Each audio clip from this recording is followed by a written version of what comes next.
कृष्णा।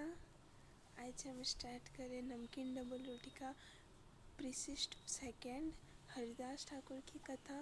हमने परिशिष्ट फर्स्ट में जब प्रभुपाद जी रूस में गए थे तब किस तरह की हमारे प्रचार में कठिनाई आ रही थी, उसके बारे में हमने देखा।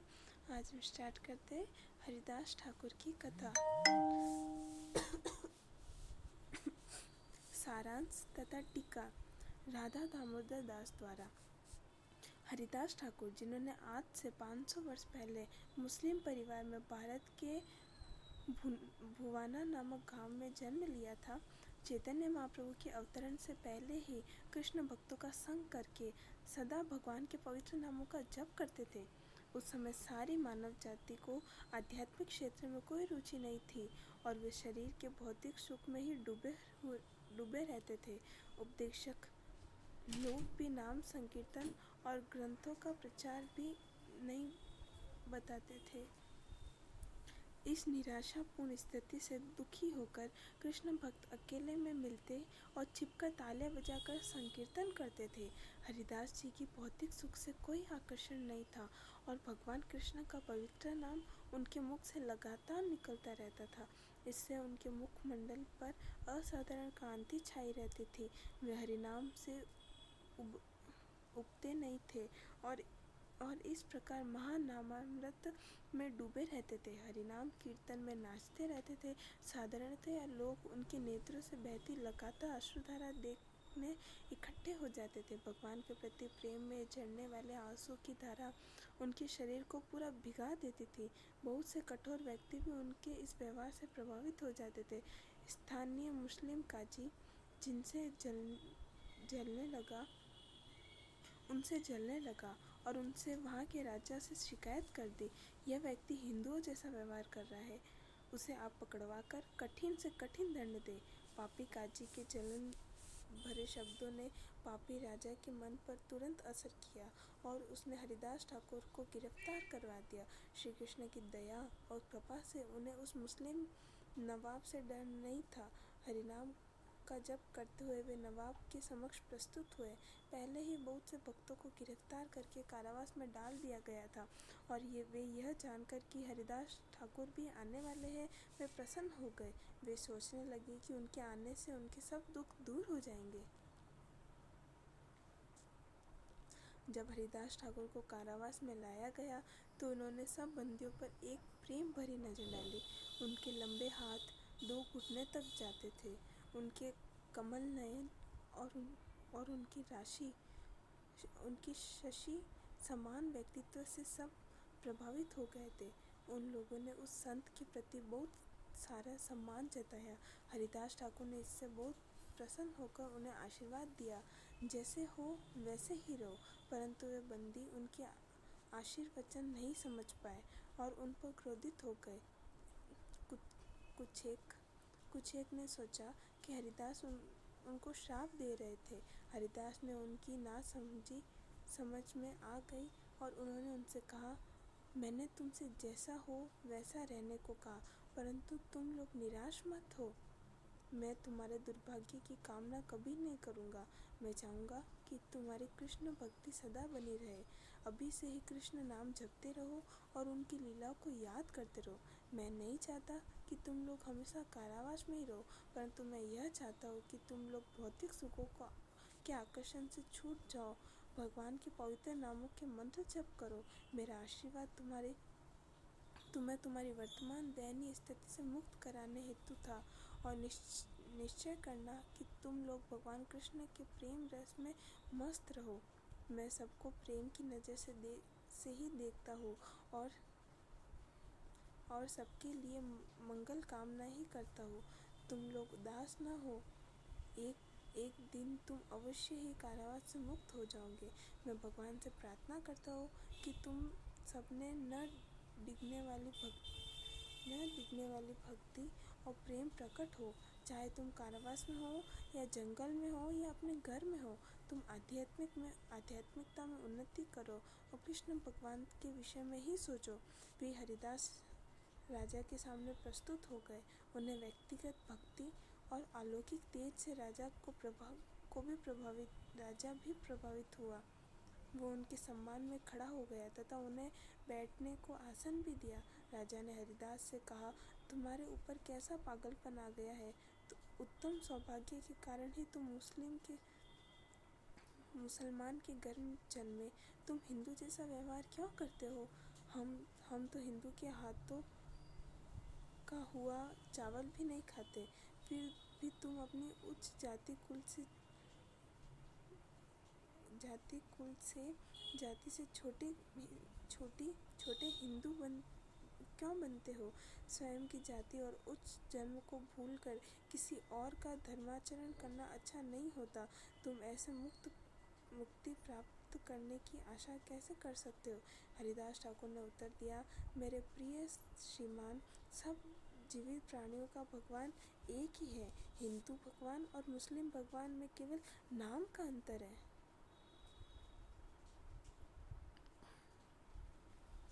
समझदार हिंदू और मुस्लिम लोग तथा प्रत्येक धार्मिक ग्रंथ जैसे कुरान और पुराणों के अनुसार भगवान एक ही है। वे सबके हृदय में रहता है। मेरे प्रिय आदरणीय श्रीमान, इन बातों पर विचार करें और फिर यदि मेरी गलती हो तो मुझे दंडित करें। राजा ने उत्तर दिया, प्रिय मित्र, तुम अपने ही शास्त्रों का मत बताओ एवं उसी राह पर चलो,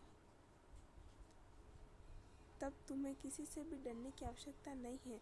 अन्यथा यहाँ बैठे काजी मुझे तुम्हें सजा देने के लिए विवश कर देंगे। वे तुम्हारे अपमान और हंसी उड़ाएंगे। तुम ऐसा क्यों होने देना चाहते हो। हरिदास ने निडर होकर उत्तर दिया, जो भी मेरे भाग्य में होना है वो कोई नहीं रोक सकता। यदि मेरे शरीर के टुकड़े भी हो जाए तो भी भगवान का नाम लेना नहीं छोड़ूंगा। राजा ने कहा, मैं हिंदू धर्म के प्रचार प्रसार होता देखकर हमारे धर्म और जाति का पतन नहीं होने देना चाहता हूँ। मैंने कुरान के नियमों के अनुसार तुम्हें दंड देने का निर्णय किया है। इससे तुम पाप से मुक्त हो जाओगे। उसने सिपाहियों को कहा कि तुम हरिदास को मारते मारते 22 बाजारों में ले जाओ, जब तक कि वह मर न जाए। यदि वह जीवित बच जाए तो मैं समझूंगा कि वह सच कह रहा है। इसके बाद एक बाजार से दूसरे बाजार वे उन्हें निर्दयता पूर्वक मारते हुए ले गए, जिससे सब लोग देख सके और डर जाए।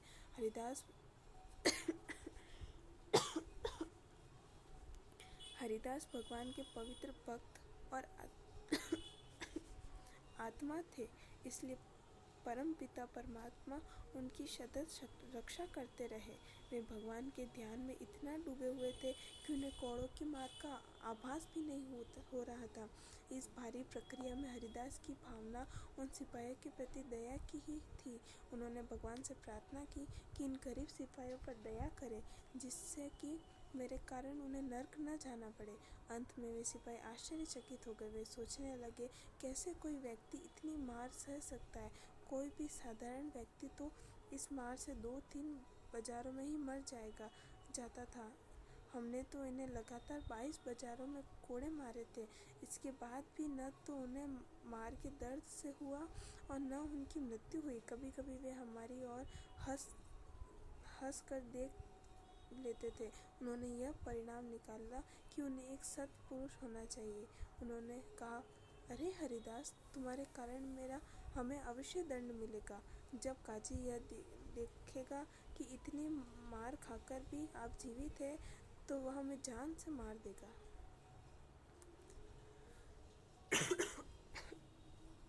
हरिदास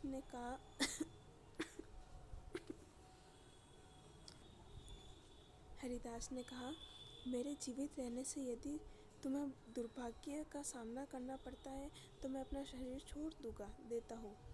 यह देखो मैं कैसे मरता हूँ। हरिदास ने उस समय ही गहरी समाधि में चले गए। भगवान के भक्तों में ये सब रहस्यमय शक्तियाँ होती हैं, इसलिए हरिदास बिना किसी संकोच के मृत व्यक्ति समान सांस बंद करके गिर गए। मुस्लिम सिपाहियों ने प्रसन्नता से उनको गड़गाजी में फेंक दिया। हरिदास की रक्षा तो स्वयं भगवान ही कर रहे थे, अतः उन्हें कोई भी नुकसान नहीं पहुंचा था। हरिदास बहाव के साथ कुछ दूर तक बह गए और प्रभु इच्छा से होश में आ गए। हरिदास भगवान कृष्ण द्वारा रक्षित थे, इसलिए उन्हें कौन नुकसान पहुंचा सकता था। वे पूरी तरह होश में और भगवान के नाम के आनंद में भरे गंगा के किनारे के ढाल पर चढ़कर ऊपर आए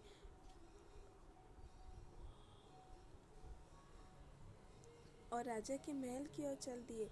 वे जोर जोर से हर कदम पर भगवान का नाम लेते जा रहे थे। जब मुसलमानों ने हरिदास को देखा तो उन्हें पक्का भरोसा हो गया कि उनके पास असाधारण रहस्यमय शक्तियाँ हैं और उनके मन घृणा के स्थान पर पवित्र प्रसन्नता के विचार से भर गए। उन्होंने उनका सम्मान किया और साधु पुरुष की तरह उनकी पूजा करने लगे। ऐसी पूजा से वे मुस्लिम भौतिक सुखों की कामनाओं से छूट गए। नम्रता पूर्ण और सम्मान युक्त वाणी से राजा ने कहा, मैं यह समझ सकता हूँ कि तुम वास्तव में साधु पुरुष हो। उन्हें सत्य का साक्षात्कार हो गया है और सब स्थान तथा सब लोगों ने तुम भगवान को ही देखते हो।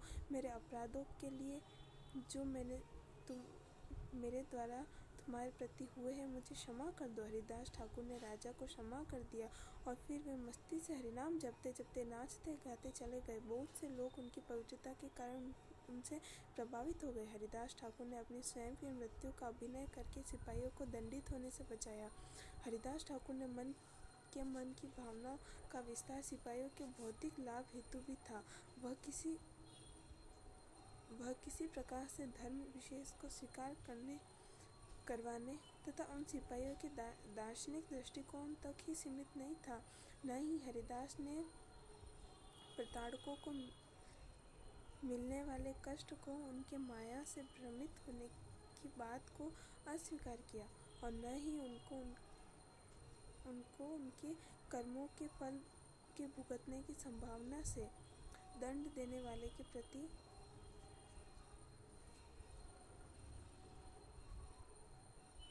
उनका दया भाव स्वयं का भला करने की इच्छा से भी अधिक था। यह जानकर हमारे ऊपर कृष्ण भगवान की कृपा हमेशा रहती है। वे हमारे प्रति कदापि उदासीन नहीं है। अतः हम भी दूसरों के सुख दुख से स्वयं को पृथक नहीं कर सकते, क्योंकि भगवान भी हमारे सुखों दुखों से पृथक नहीं है। दूसरों के सुख दुख के प्रति हमारी भावना हमें अपने स्वभाव और भगवान के प्रति हमारे संबंध के कारण होती है। बिना अपवाद के लोगों को धार्मिक दृष्टिकोण से ही ज्ञात होता है कि वे जो कर रहे हैं वह सही है या गलत। वैष्णवों के लिए उनकी पहचान एकदम स्पष्ट है। वे स्वयं को आत्मा मानते हैं, शरीर नहीं। हम अपने प्रभु के अंश हैं और उनके परम सेवक हैं। ऐसी पहचान से हम जल्द ही अपने और दूसरों के संबंधों को समझने लग जाते हैं। यदि जैसा कि हमें सिखाया जाता है यह सब सत्य है, तो एक दूसरे से भगवान कृष्ण से जुड़े होने के कारण जुड़े हुए हैं। इसके आगे भी सब जीवों में समानता की भावना जन्म जन्मांतर रहती है, क्योंकि हम सब उसी आध्यात्मिक तत्व से बने हैं। इसलिए हमारे संबंध दूसरों के प्रति प्रेम भावना के होने चाहिए। वास्तव में हमारी वैष्णव विचारधारा इस प्रकार के व्यवहार दिशा देती है। इन सब में मुख्य है एक दूसरे के प्रति सहिष्णुता। वैष्णव का परम कर्तव्य है कि वह स्वयं को दूसरे सब जीवों का सेवक समझे। यह सेवा भाव भक्ति योग का मुख्य सिद्धांत नहीं है, फिर भी यह भगवान की सेवा के उद्देश्य का एक भाग है। श्रीमद् भगवद गीता में भगवान स्वयं को सब जीवों का मित्र बताते हैं। यदि हम भगवान को प्रसन्न रखना चाहते हैं तो हमें हमारे मित्र तथा एक दूसरे की भौतिक सहायता को भी ध्येय के रूप में लेना चाहिए। चैतन्य महाप्रभु के सहयोगी नामाचार्य हरिदास ठाकुर उन सिपाहियों के प्रति भी चिंतित हुए जिनको उन्हें मारने की आज्ञा मिली थी। उनके आध्यात्मिक स्तर के कारण सिपाही की मार का भी उन पर कोई असर नहीं हुआ, परंतु जब उन सिपाहियों ने उन्हें कहा कि यदि नवाब से कहेंगे कि वे लोग उन्हें मार नहीं पाए तो उन्हें दंड मिलेगा, तब हरिदास ठाकुर ने अपनी मृत्यु का अभिनय किया जिससे उन सिपाहियों को दंड नहीं मिले। हरिदास ठाकुर की अति सहनशील और सहिष्णुता उनके गुरु श्री चैतन्य महाप्रभु की शिक्षाओं का मूर्तिमान रूप है। चैतन्य महाप्रभु अपने सब शिष्यों को आध्यात्मिक ऊंचाइयों तक पहुंचाने के लिए जो व्यवहार होना चाहिए उसकी शिक्षा देते थे। उन्होंने कहा था, स्वयं को गाय से भी अधिक तुच्छ समझना चाहिए, वृक्ष से समान सहिष्णु और दूसरों को सम्मान देने को सदा तैयार रहना चाहिए। हमारा दर्शन ये स्पष्ट बताता है कि जो लोग भक्ति योगाभ्यास करते हैं या भक्त हैं, वे स्वयं को दूसरे जीवों से उच्च नहीं समझते। वास्तव में तो सब आत्माएं भगवान के ही अंश है।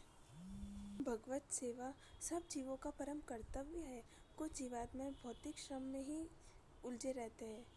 जब सबका वास्तविक स्वरूप एक समान और बराबर है तो कैसा हम भ्रमवश ही किसी से भी श्रेष्ठतर हो सकते हैं। वास्तव में तो हम भौतिक शक्तियों से जितना कम ढके होंगे उतने ही हम दूसरों की सेवा करने के अपने कर्तव्यों को पूरा कर सकेंगे।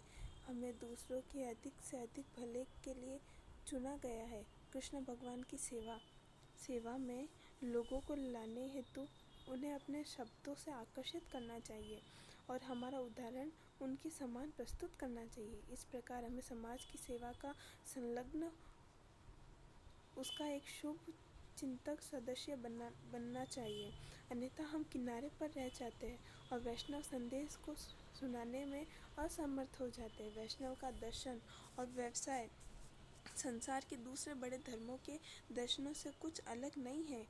इतना ही नहीं, वे संशय कि हम समय हमारे चारों सिद्धांतों का उल्लेख देकर संशय मुक्त हो सकते हैं। सत्य आचरण बेईमानी से अच्छा है। दया भाव और सहिष्णुता निर्दयता को छोड़कर अपनाने योग्य है। इसी प्रकार वैराग्य और खुले हृदय का रहना तथा दयावान बनना लालच कृपणता से ऊपर है।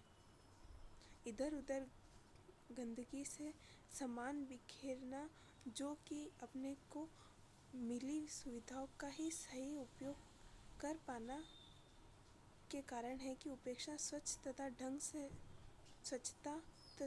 तथा ढंग से रहना ऊपर है। श्रील प्रभुपाद चाहते थे कि उनके शिष्य उनके बताए गए पथ पर चलने वाले उनके भद्रजन सुशिक्षित तथा शीलवान होना चाहिए। जैसे ही हमें छोटी बड़ी मनुष्यों की मंडली में प्रवेश मिले, वहाँ हमारी दया और दूसरों के प्रति हमारी सद्भावना के आधार पर ही हमारा स्वागत होना चाहिए। यदि हम वैसे ही दया और शीतलता से दूसरों के व्यवहार से जो हमें कृष्ण भक्तों से मिलती है, तो हमारे मंदिर उन सब लोगों के लिए जो भी कृष्ण भावना में आना चाहते हैं उनके लिए छोटे पड़ जाएंगे। ऐसा कहते हैं कि महान लोग हमेशा दूसरे लोगों को सुख दुख बांटने को तैयार रहते हैं। यही परम पिता परमात्मा जो सबके हृदय में रहते हैं की सर्वोच्च पूजा एवं भक्ति कहलाती है। हरे कृष्णा। इसी तरह हमारा प्रशिष्ट सेकंड जो हरिदास ठाकुर की जो कथा थी, महाप्रभु की चैतन्य महाप्रभु के जो उपदेश थे वो कंप्लीट होते।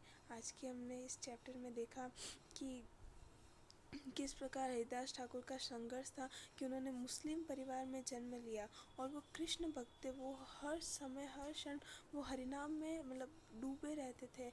उनको कृष्ण के अलावा और कुछ दिखाई नहीं देता था। ऐसा कि हर समय कृष्ण नाम हरे कृष्ण महामंत्र जप करते और वो नाचते कीर्तन करते। फिर एक बार जो ईर्ष्यालु व्यक्ति था उनको पता चल गया कि हरिदास ठाकुर मुस्लिम होते हुए भी हिंदू धर्म का पालन कर रहे हैं, तो उन्होंने राजा को बोलकर उन्हें कठिन से कठिन दंड देने को कहा गया। फिर उन्हें 22 बाजारों में कोड़ों से मारा गया। लेकिन वो तो हरिदास ठाकुर तो भगवान के एकदम शुद्ध भक्त है, तो उन पे क्या ये भौतिक चीज़ों का असर होगा। वो तो एकदम भगवान के चिंतन में लीन थे, उन्हें कुछ भी असर नहीं हुआ। लेकिन फिर भी वो दूसरों के ऊपर इतनी दया देते थे कि जितने भी सैनिक थे उनको मारा गया, फिर भी उन्होंने दया देखी और उनको दंड नहीं मिले। इसलिए उन्होंने अपनी सांस रोकी थोड़ी देर के लिए, ताकि उनको सबको ऐसा लगे कि हरिदास ठाकुर अभी नहीं रहे। तो इसमें से हमने सीखा कि किस तरह भक्त का एक स्वभाव होना चाहिए कि दया का, सहिष्णुता का, करुणा का, ऐसा स्वभाव क्या कोई कुछ भी करे हमें, पर हमें उनके प्रति हमेशा दया की भावना रखनी चाहिए। हमेशा हमें पेड़ की तरह सहिष्णु रहना चाहिए और एक दिन से भी छोटा तिनके के समान बन के रहना चाहिए हमें भक्तों के बीच में। हमें अपने आप को सबसे छोटा मानना चाहिए कि हम कुछ भी नहीं है, हमारी भक्ति कुछ भी नहीं है। हम सिर्फ मानना ही नहीं, ऐसा होना भी चाहिए कि हाँ बार बार से तो बोले हम कुछ नहीं और अंदर अंदर से हम सोचे कि हम तो बहुत महान है, ऐसा भी नहीं होना चाहिए। तभी हमारी भक्ति आगे बढ़ेगी जब हम हृदय से हम अपने आप को सहिष्णु और एकदम दयालु, सब जीवों के प्रति दया की भावना रखेंगे, सहिष्णु बनेंगे, तो हमारी जो भक्ति है वो हमें भगवान के और करीब लेके जाएगी। तो हमने वो महाप्रभु के उपदेश देखे और ये सब देखा कि भक्त का स्वभाव कैसा होता है। आज का चैप्टर काफ़ी अच्छा था।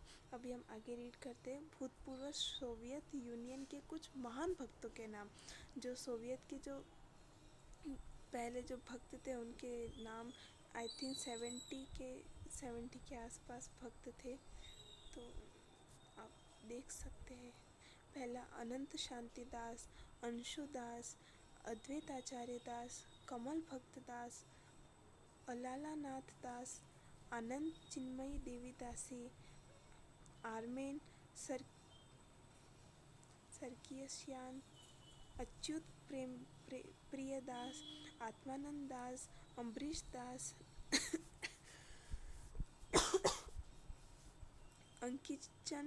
अंकिचन धनदास, एरावत दास, अजान बाहु दास, अमृतार्थ दास, भक्ति विज्ञान गोस्वामी महाराज, वेदनाथ दास, ब्रह्मानंद पुरी दास, भारद्वाज दास, दामोदर दास, दमयंती देवी दासी, दयान्विंशा देवी दासी, एकादशी देवी दासी और गार्ग ऋषि दास, गगननेशी देवी दासी, हरिदास ठाकुर दास, ईशानी देवी दासी, जप दास, जगन्नाथ देवी दासी, कमला माला दास, कृष्ण कुमार दास, कीर्तन रास दास, लीलावरत देवी दासी, लक्ष्मी प्रिय देवी दासी, मयूर ध्वज दास, मामू ठाकुर दास, मुकुंद दत्त दास, महामंत्र देवी दासी, माधव घोष दास, मणिदास, प्रेमावती की पुत्री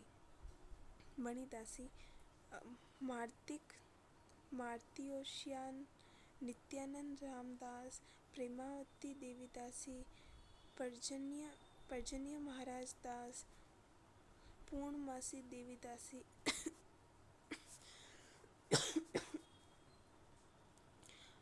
प्राणदास, रूपानुग दास,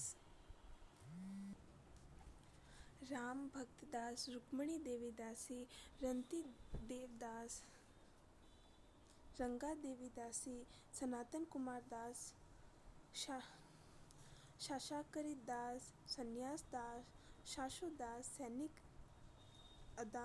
अदामनियान, सचिशुद दास, श्याम कुंड दास, सर्वभावना दास, त्रिकुंडी दास, ऊर्जास्वाती देवी दासी, उदार कीर्ति देवी दासी, वाल्मीकि मुनि दास, वृंदावन दास, विश्वामित्र दास, भक्त दास, वेद व्यास दास, वर्केश्वर पंडित दास, यमराज दास, यज्ञ देवी दासी, यज्ञांग दास, यमुनायांगी देवी दासी।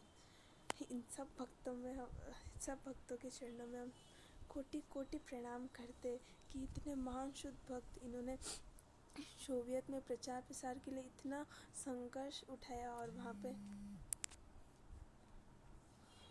पे प्रचार किया। और बहुत सारे भक्त अन्य कृष्ण भक्त जिन्हें मैं व्यक्तिगत रूप से नहीं जानता, पर भगवान कृष्ण तो उन्हें अच्छी तरह जानते हैं। उन सब भक्तों को सादर प्रणाम और क्षमा याचना जिनके नाम ऊपर लिखी सूची में नहीं है। हरे कृष्णा। तो आज यहाँ तक हमने रीड कर लिया। कल हम रीड करते संस्कृत शब्दों का इस पुस्तक में संदर्भ।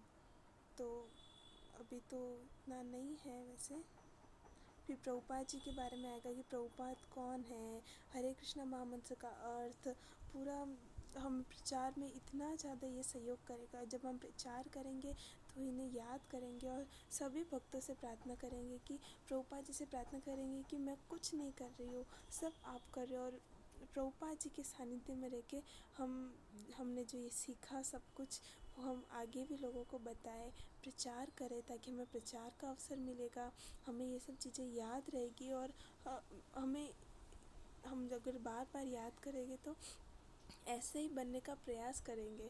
तो हमें अल्टीमेटली ऐसा बनना ही है एक दिन, तभी हम भगवान की भक्ति और भगवान के करीब जा पाएंगे। तब तक के लिए हरे कृष्णा। वाञ्छाकल्पतरुभ्यश्च कृपा सिन्धुभ्येव च पतितानां पावनेभ्यो वैष्णवेभ्यो नमो नमः। अनंत कोटि वैष्णववृंद की जय। नामाचार्य श्री हरिदास ठाकुर की जय। जगत गुरु शिला प्रभुपाद की जय। हरे कृष्णा।